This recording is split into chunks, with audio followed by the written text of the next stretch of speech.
Hai semuanya, selamat datang kembali di ruang kecil yang sudah lama jadi tempat aku bersembunyi, berpikir dan kadang menjadi tempat rebahan tanpa rasa bersalah.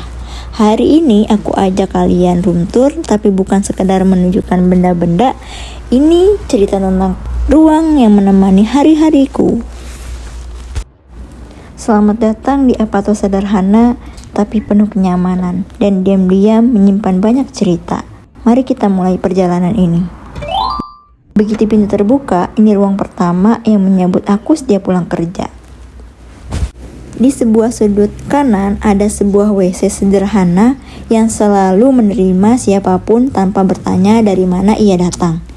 Di sini tak ada keran yang mengalir, tak ada selang yang bisa diminta tolong.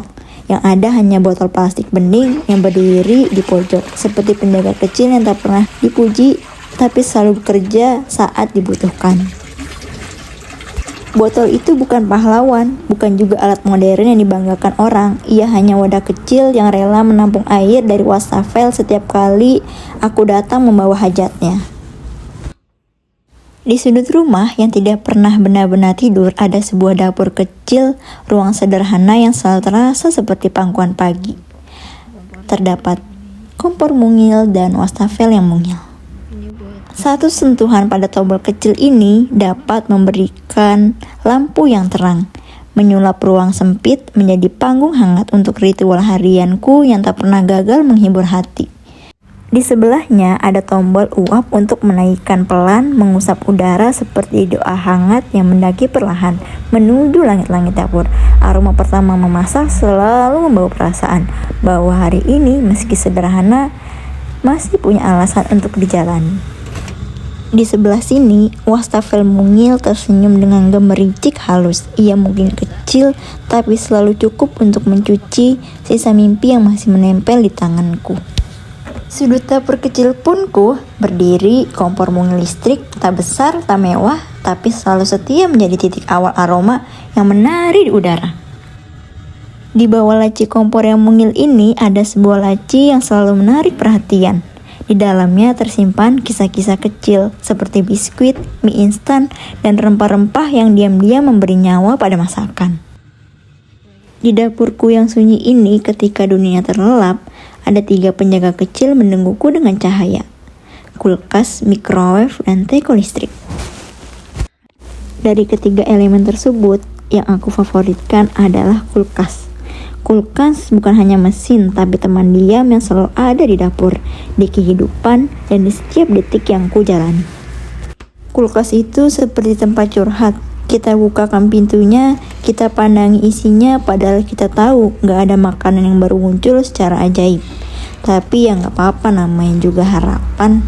Pada akhirnya, kulkas bukan hanya soal dingin. Ia tentang menjaga, tentang menunggu, dan tentang memberikan sedikit keheningan di rumah yang kadang terlalu bising. Tepat di sebelah kulkas ada sebuah rak sepatu. Tempat sederhana yang menyimpan jejak siapa kita dan kemana kita pernah pergi. Di sudut rumah yang sering terlupakan, hidup sebuah mesin yang bekerja tanpa banyak bicara. Mesin cuci, bentuknya biasa, suaranya sederhana, tapi ia memutar lebih dari sekedar pakaian.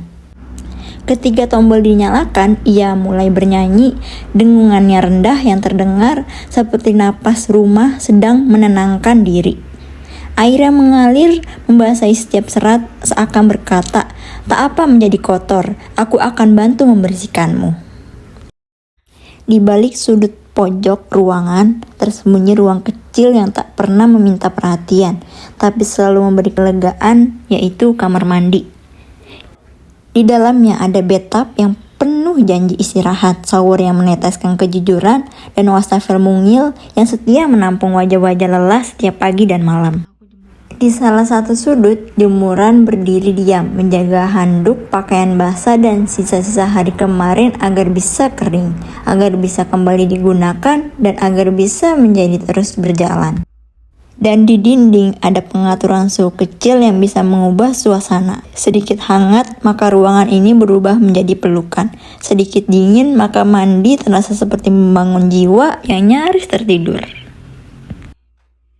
Sekarang kita melaju menuju tempat ternyamanku, yaitu kamarku. Setiap kali aku memutar gagang pintu dan masuk ke dalam kamar, rasanya seperti membuka halaman baru dalam buku harian yang hanya aku yang bisa membaca. Aroma kamar langsung menyambut perpaduan antara keheningan dan kenyamanan, dan sedikit sisa mimpi yang tertinggal dari malam sebelumnya. Masuk ke kamar bukan cuma berpindah ruang, tapi kembali ke tempat di mana aku boleh berhenti sebentar, menjadi diri sendiri sepenuhnya tanpa peran dan tanpa topeng. Ini adalah meja belajarku yang selalu menunggu aku tanpa syarat. Permukaannya mungkin sederhana dan sedikit berantakan, tapi ia selalu menjadi saksi setiap ide yang lahir dan setiap lelah yang datang. Di sisi mejaku ada router wifi berdiri kecil dengan lampu berkedip-kedip pelan, napas lembut yang tak terlihat tapi selalu terasa. Ia menghidupkan duniaku, mengantar informasi, menyampaikan mimpi-mimpi yang kubaca dari layar media yang ada. Masuk ke dalam kasur favoritku, zona aman, tempat mimpi dimulai dan alarm berakhir dengan penyesalan. Di kamar ini berdiri sebuah lemari yang kelihatannya biasa saja. Namun, jika kau memperhatikan lebih lama, ada sesuatu yang berbeda. Di atas lemari itu tersembunyi ruangan kecil, semacam kamar mungil yang tidak pernah benar-benar dipamerkan, tapi selalu menyimpan cerita. Tepat di bawah ruang mungil itu, dua penjaga bekerja tanpa keluh kesah, magicom dan vacuum cleaner. Dan tepat di atas keduanya, ada sebuah media kecil, perangkat sederhana yang bisa membawa suara kita keluar rumah ketika ada tamu yang mengebel. Ketika aku menekan tombol kecil itu, suaraku meluncur keluar, melewati dinding-dinding rumah, turun melalui udara, dan menyapa siapapun yang berdiri di luar. Menuju ke jendela. Jendela yang selalu ngasih cahaya pagi, sederhana, tapi tiap kali aku buka, rasanya kayak dunia bilang, tenang, kamu masih punya hari buat dicoba. Setiap kali aku membuka tirai jendela ini, dunia seolah berhenti sejenak. Dan di sana, tepat di bawah cahaya pagi, terlihat nuansa yang indah sekali. Dan terlihat sepedaku berdiam di luar sana. Sepeda itu bukan sekedar rangka besi atau roda yang lelah berputar. Ia adalah teman perjalanan, penjaga rute-rute kecil yang tak pernah kucatat tapi selalu kuingat. Kamar ini memang tidak besar, tidak selalu cukup, kadang berantakan, kadang rapi. Kayak kita juga, gak sempurna tapi terus hidup. Tapi aku bersyukur karena mendapatkan kamar yang terbaik, pemandangan yang indah. Semua fasilitas yang ada, aku mendapatkan dari perusahaanku. Tanpa bayar, tanpa potongan gaji. Namun bukan untuk dimiliki, tapi untuk dipinjamkan. Karena waktu sudah siang, waktunya untuk memasak. Dan seperti biasanya, hal yang pertama yang harus kubuat adalah memasak nasi. Sederhana, tapi tak ada makan siang yang terasa lengkap tanpanya. Kubawa panci itu ke dalam penanak nasi. Kututup, lalu kutekan tombol kecilnya, dan tombol itu berbunyi singkat, tapi di balik suaranya sebuah proses panjang dimulai. Kehangatan, uap, dan aroma rumah yang nanti perlahan memenuhi udara. Dengan menunggu nasi matang, di sini aku siapkan ayam potong-potong, kemudian ada wortel yang sudah dipotong, dan kemudian ada pula kol yang sudah aku potong. Dan tak lupa irisan bawang dan cabai. Pertama, bawang dan cabai kutumis perlahan. Minyak mulai berkilau dan aroma pedas manisnya segera memenuhi udara. Setiap bunyi mendesis di wajan adalah musik sederhana, ritual siang yang membuat dapur terasa hidup. Selanjutnya, air kutuang perlahan mengisi panci hingga penuh dan kubiarkan hingga mendidih. Ayam itu aku tenggelamkan dalam air panas selama 30 menit. Ia perlahan melepaskan rasa, menjadi dasar sup yang hangat, mengikat semua aroma yang baru saja menari di udara. Setelah cukup lama, aku masukkan wortel dan kol, kubiarkan ikut menyelam. Warna mereka hidup kembali, menghiasi sup dengan orange dan hijau yang segar, mengundang siapapun untuk segera mencicipinya. Dan diakhiri dengan daun bawang kutaburkan di atasnya, seperti sentuhan terakhir seorang pelukis pada kanvas yang sudah sempurna. Setelah nasi matang dan sup hangat sudah matang, aroma memenuhi dapur kecil dan kamarku ini terasa sangat harum. Namun, sebelum semuanya dinikmati, ada satu ritual kecil yang selalu kucari sejenak yang menenangkan hati. Aku berdiri, menenangkan napas, menghadap arah yang benar, dan membiarkan dunia di luar perlahan menghilang.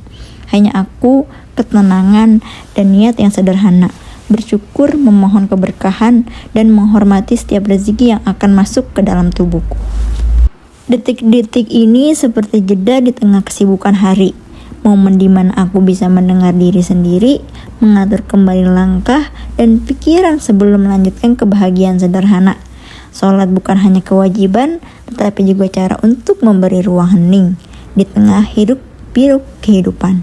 Dan setelahnya, setiap suapan nasi, setiap sendok sup yang aku makan akan terasa lebih hangat, lebih bermakna, dan lebih penuh rasa syukur.